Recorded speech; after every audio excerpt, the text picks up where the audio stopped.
My name is Connor Cisco. I'm 17 years old. My name is Jace Thomas. I'm 17 years old. Skylar? That did not work. Okay, well, my name is Samuel Allen Johnson. I am 17 years old. My name is Connor Joseph Bone. I am 18 years old. My name is Skylar Duran Wilkerson, like the band Duran Duran. I am 18 and 6 days old. My name is Rachel Bone, and I'm 39 years old. Sweet. I'm Mrs. Bone.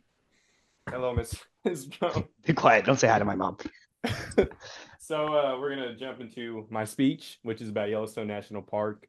And the specific purpose is to inform you guys about three major exhibits at Yellowstone. So we all know that national parks are important conservation efforts, but why do certain places get picked in the first place? What makes these areas so special? To help decipher this question, I'm going to tell you about these three exhibits. So, Yellowstone National Park is not only the first national park, but also one of the most beautiful locations in the entire world. And you might be asking yourself, why is this brother qualified to give me a speech about Yellowstone? And to answer that question, maybe I'm not the most qualified, but I've done pretty extensive research and I just love the outdoors. So, the exhibits we will be exploring, let me change slides.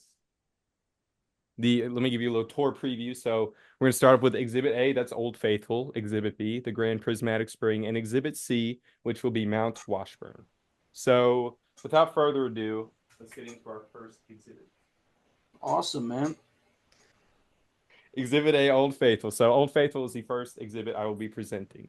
So Old Faithful is the most famous geyser in the entire world. Now, geysers are already kind of rare in their own right because they're pressurized hot springs, which means that they explode, hot water plus pressure, tons of steam, awesome explosions and whatnot.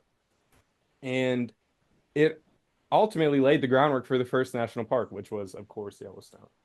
Uh, it has remained infamous since its discovery. It was officially documented for the first time in 1870 by a research team. A man on that team was Nathaniel Langford, and he gave it his name because its explosions or eruptions of water happened at regular intervals. They have remained regular, I should say, happening on average every 90 minutes. And these explosions sometimes reach up to 130 feet. That's Wow. pretty cool. Those are some facts from the United States Geological Survey and NPS.gov.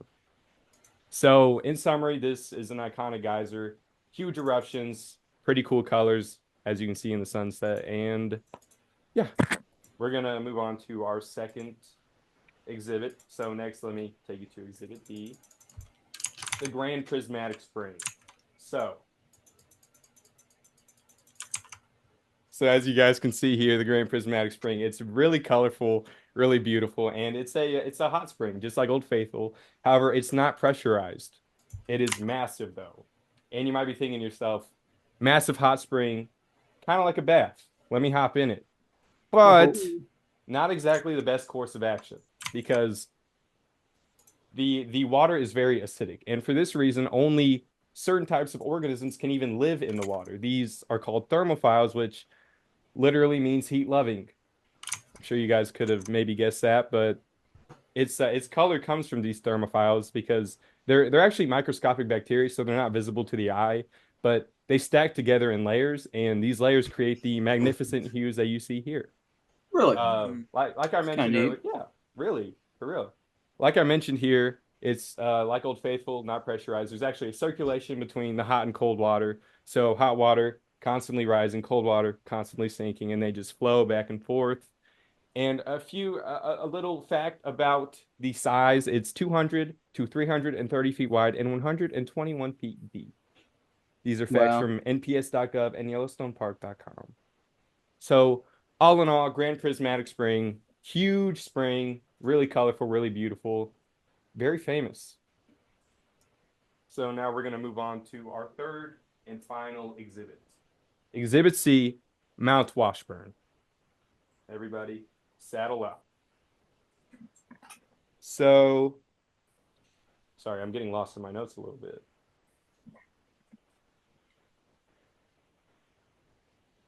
So, for our last stop, Mount Washburn.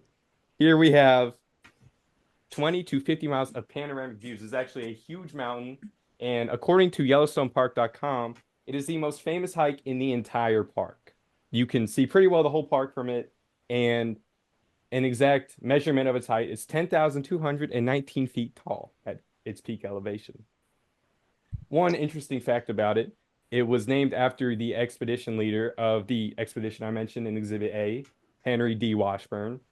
And some things that you can see on this mountain other than the park are bighorn sheep, which pretty cool if you ask me, and purple flowers. These wildflowers that grow in certain areas, certain times of the year. Pretty swag stuff. It formed 50 million years ago, so a long time ago. Nobody recalls that, but maybe a little earlier event, some volcanic eruptions cut it in half 631,000 years ago. Maybe y'all boys remember that.